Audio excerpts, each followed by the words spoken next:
आपका यूनिक प्रज्ञान यूट्यूब परिवार में मैं प्रज्ञान सर हार्दिक स्वागत करता हूं, वंदन करता हूं, अभिनंदन करता हूं। प्यारे साथियों, अगर आप पीएचडी पीएचडी जैसी प्रवक्ता LT grade UGC net JRF आप विभिन्न प्रतियोगी परीक्षाओं की तैयारी कर रहे हैं तो आपके लिए वीडियो होने वाला है काफी महत्वपूर्ण, क्योंकि आज की इस प्रैक्टिस सेट में करने वाले हैं उन महत्वपूर्ण प्रश्नों को जो विगत वर्ष परीक्षाओं में पूछे गए प्रश्न हैं और इनसे अक्सर प्रश्न परीक्षाओं में पूछे जाते हैं।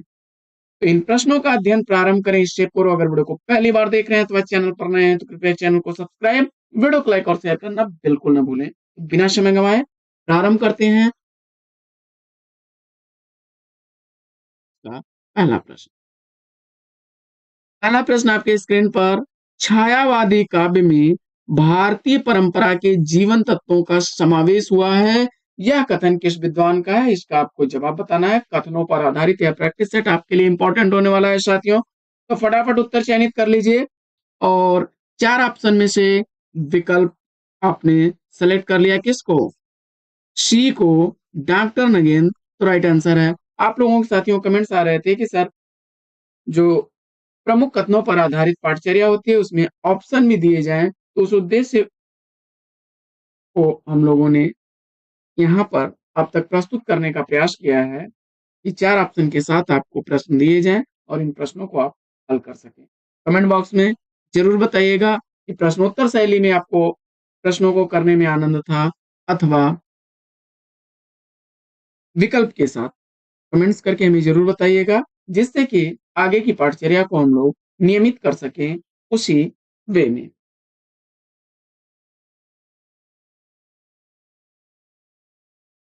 को साहित्यिक बनाए रखना इतिहासकार का केंद्रीय धर्म है, इसके लिए शुक्ल जी से सीखा जा सकता है।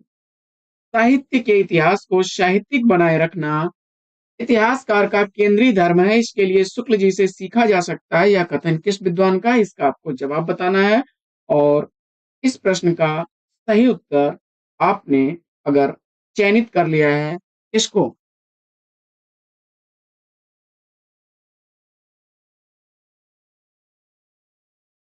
दिए गए विकल्पों में से सभी विकल्प इसके त्रुटिपूर्ण हैं साथियों। डी विकल्प इसका राइट होगा, क्योंकि यह कथन किसका है? साहित्य के इतिहास को साहित्यिक बनाए रखना इतिहासकार का केंद्रीय धर्म है, इसके लिए शुक्ल जी से सीखा जा सकता है। यह कथन डॉक्टर बच्चन सिंह जी का है। डॉक्टर बच्चन सिंह जी का है। बढ़ते हैं आगे और देखते हैं अगला प्रश्न। अगला प्रश्न आपके स्क्रीन पर, प्रश्न संख्या 3। कविता ही मनुष्य के हृदय को स्वार्थ संबंधों के संकुचित मंडल को ऊपर उठाकर लोक सामान्य भाव भूमि पर ले जाती है, जहां जगत की नाना गतियों के मार्मिक स्वरूप का साक्षात्कार और शुद्ध अनुभूतियों का संचार होता है। यह कथन इस विद्वान, कविता ही मनुष्य के हृदय को स्वार्थ संबंधों के संकुचित मंडल को ऊपर उठाकर लोक सामान्य भाव भूमि पर ले जाती है, जहां जगत की नाना गतियों के मार्मिक स्वरूप का साक्षात्कार और शुद्ध अनुभूतियों का संचार होता है। किस विद्वान का कथन है? दिए गए विकल्पों में आपने विकल्प सी का चयन किया, आचार्य रामचंद्र शुक्ल जी को। तो राइट आंसर के साथ हैं आप। पढ़ते हैं अगले प्रश्न की तरफ। प्रश्न संख्या 4। चौथा प्रश्न साथियों, अदोषो सगुणो सालंकारो च शब्दार्थे काव्यम, किसका कथन है? काफी रिपीट होने वाले सब प्रश्न साथियों। अदोषो सगुणो सालंकारो च शब्दार्थे काव्यम, किसका कथन है? साथियों देखिए, इस समय आपको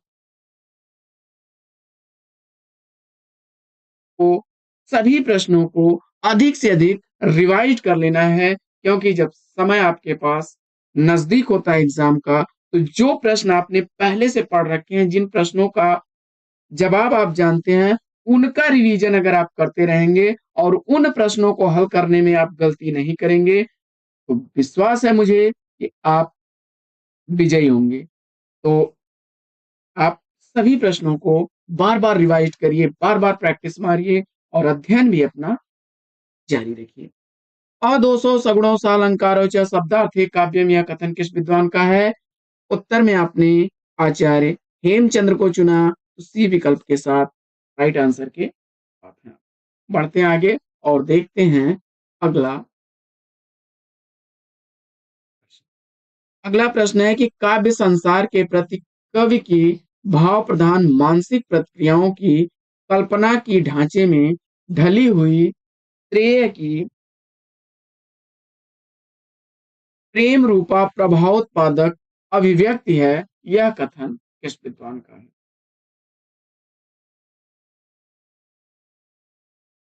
काव्य संसार के प्रति कवि की भाव प्रधान मानसिक प्रतिक्रियाओं की कल्पना की सांचे में ढली हुई श्रेय की प्रेम रूपा प्रभावोत्पादक अभिव्यक्ति है। यह कथन किसका है? दिए गए विकल्पों में आपने बाबू गुलाब राय को चुना, तो बी विकल्प का चयन करके आपने बिल्कुल सही उत्तर दिया है। आइए बढ़ते हैं आगे और देख लेते हैं अगला अगला प्रश्न है कि रसात्मक शब्दार्थ ही काव्य है और उसकी छंदोमयी विशिष्ट विधा आधुनिक अर्थ में कविता। साथियों, जिस पुस्तक के द्वारा इन प्रश्नों को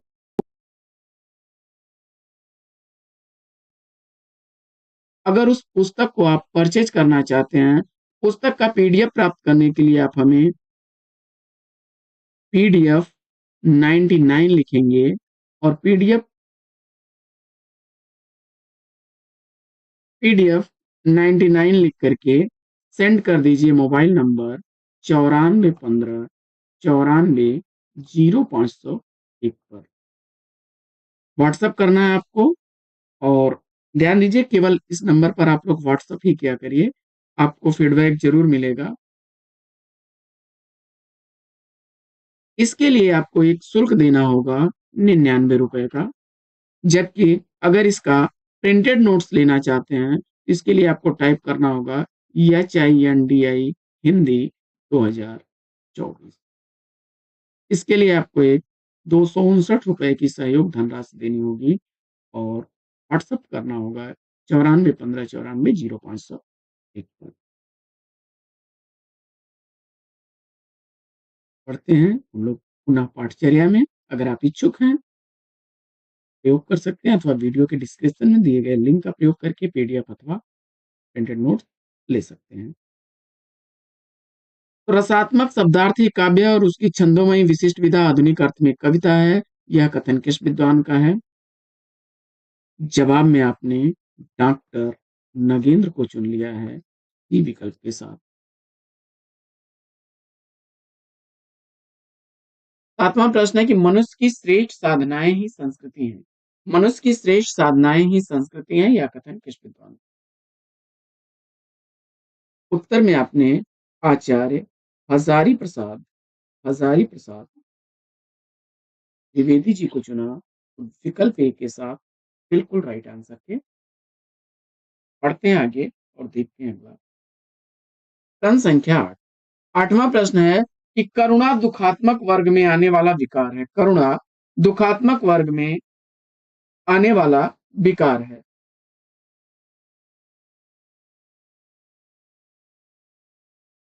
यह कथन किस विद्वान का?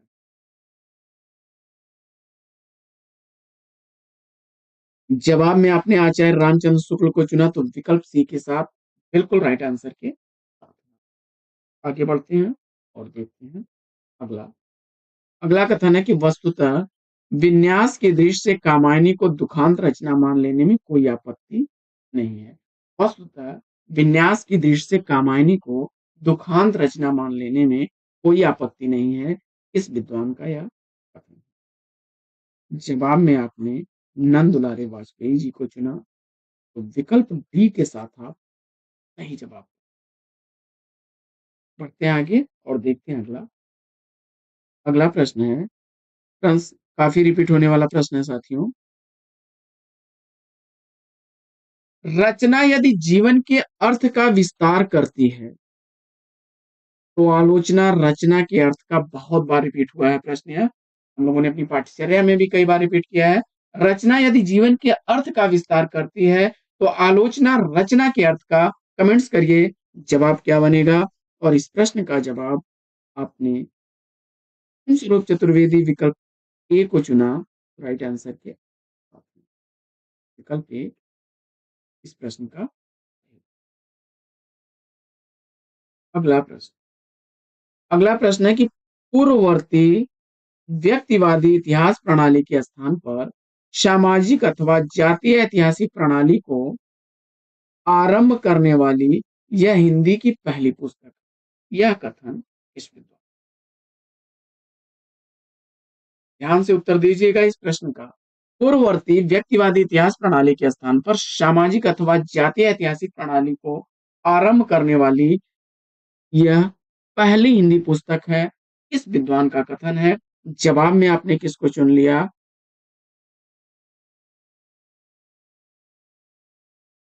तो इसमें से देखिए सही जवाब आपका बनेगा विकल्प डी, इसमें से कोई नहीं, क्योंकि इस प्रश्न का सही जवाब बनेगा नामवर सिंह।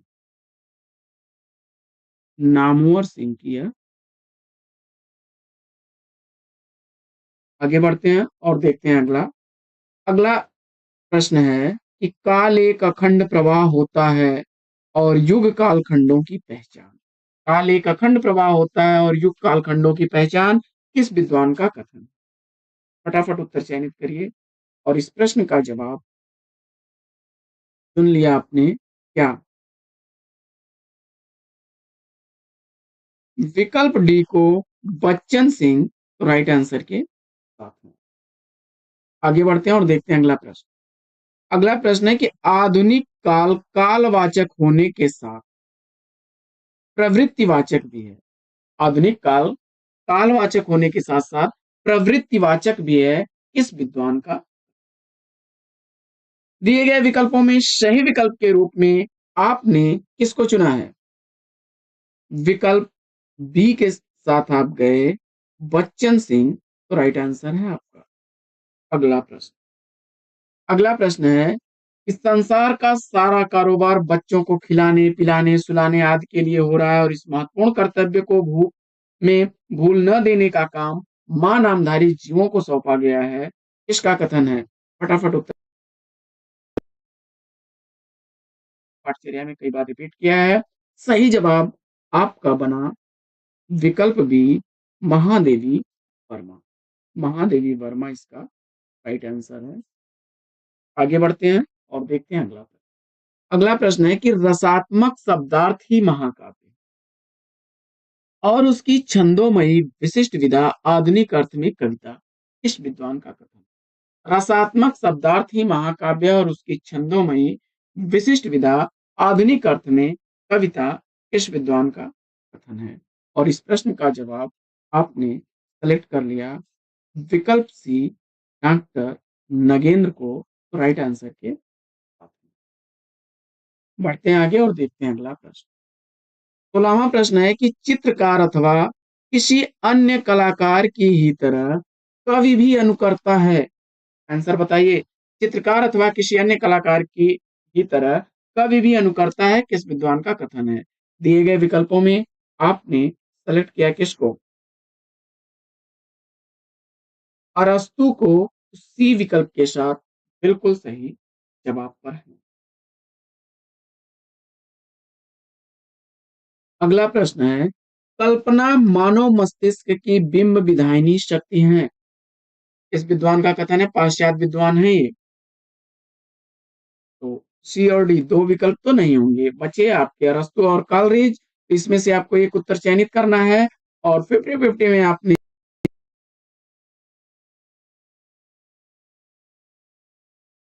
आगे। अगला प्रश्न है कि शब्दार्थो सहितो काव्यम, शब्दार्थो सहितो काव्यम इस विद्वान का कथन। सही जवाब आपने भामह को चुन लिया, राइट आंसर के साथ है विकल्प सी। अगला प्रश्न अगला प्रश्न है कि आधुनिक काल में गद्य का विकास सबसे प्रधान साहित्यिक घटना है। आधुनिक काल में गद्य का विकास सबसे प्रधान साहित्यिक घटना है, इस विद्वान का कथन। जवाब में आपने सेलेक्ट कर लिया है किसको? आचार्य शुक्ल को, तो विकल्प सी के साथ बिल्कुल राइट आंसर पर है।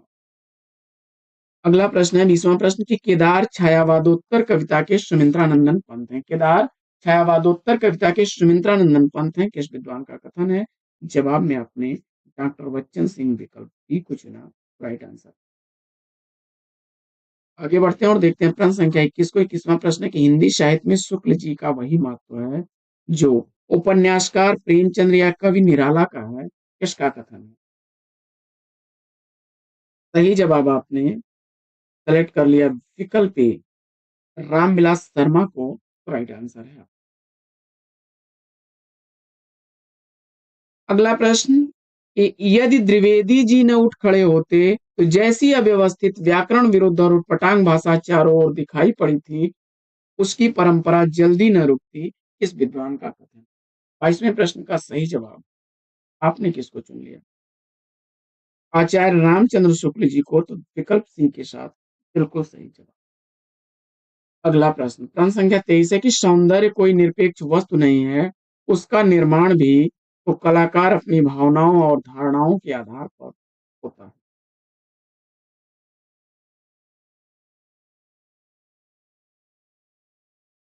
सही जवाब क्या बने?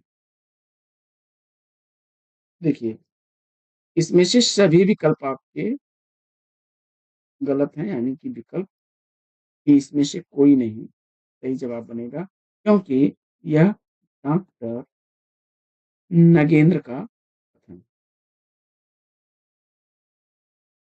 डॉक्टर नगेंद्र का कथन। अगला प्रश्न। अगला प्रश्न है कि भावना ज्ञान और कर्म जब एक सम पर मिलते हैं तभी युग प्रवर्तक साहित्यकार प्राप्त होता है। भावना ज्ञान और कर्म जब एक सम पर मिलते हैं तभी एक युग प्रवर्तक साहित्यकार प्राप्त होता है, इसका कथन है। जवाब में आपने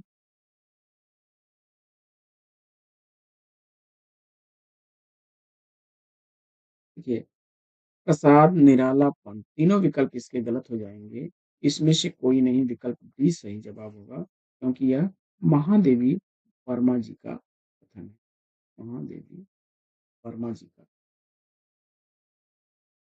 अगला प्रश्न है कि आदर्शवाद जहां आकाश है उच्चता है वहीं यथार्थवाद का विषय पथरीली धरती है लगता है, किस विद्वान का कथन? और इस प्रश्न का जवाब आपने कलेक्ट कर लिया किसको?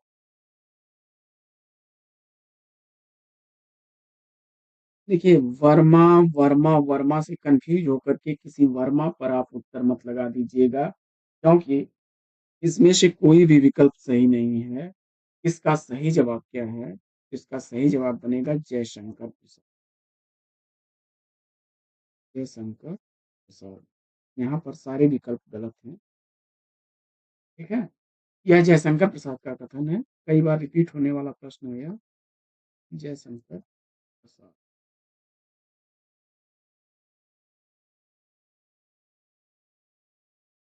अगला प्रश्न है कि भक्ति आंदोलन एक जातीय और जनवादी आंदोलन है, यह कथन किस विद्वान का है? भक्ति आंदोलन एक जातीय और जनवादी आंदोलन है, यह कथन किस विद्वान का है?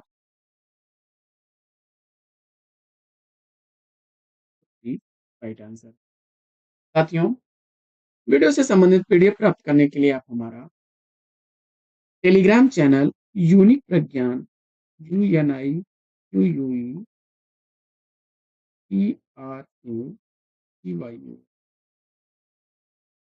यूनिक प्रज्ञान टेलीग्राम चैनल ज्वाइन कर सकते हैं। अगला अगला प्रश्न है कि सूर्य और चंद्र हिंदू और इस्लामी संस्कृति के पारंपरिक प्रतीक हैं, किस विद्वान का कथन है? सूर्य और चंद्र हिंदू और इस्लामी संस्कृति के पारंपरिक प्रतीक हैं, किसका कथन है? जवाब में आपने राम स्वरूप चतुर्वेदी को चुना, विकल्प ए। अगला प्रश्न अगला प्रश्न है कि विकासशील मानव जीवन के महत्वपूर्ण या मार्मिक अंशों की अभिव्यक्ति ही साहित्य की कोट में मोटी परिभाषा हो सकती है, यह कथन इस विद्वान।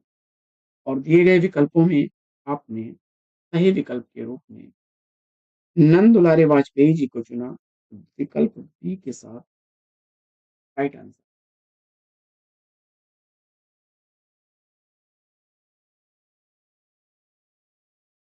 विकल्प बी सही जवाब हो जाएगा। तो साथियों, आज का यह प्रैक्टिस सेट कैसा लगा कमेंट्स करके ज़रूर बताइए और आप चैनल पर किस तरह के वीडियोज़ चाहते हैं, अपने विचार और कमेंट्स करके हमें ज़रूर बताएँ। साथियों, आज की इस पाठचर्या में लेना चाहेंगे यहीं पर विराम। फिर मिलेंगे आपसे अगले वीडियो में एक नए प्रश्न, एक नया टॉपिक, एक नए अंदाज में। तब तक के लिए लेंगे आपसे विदा। आपका जीवन मंगलमय हो। Best wishes, best of luck. जय हिंद।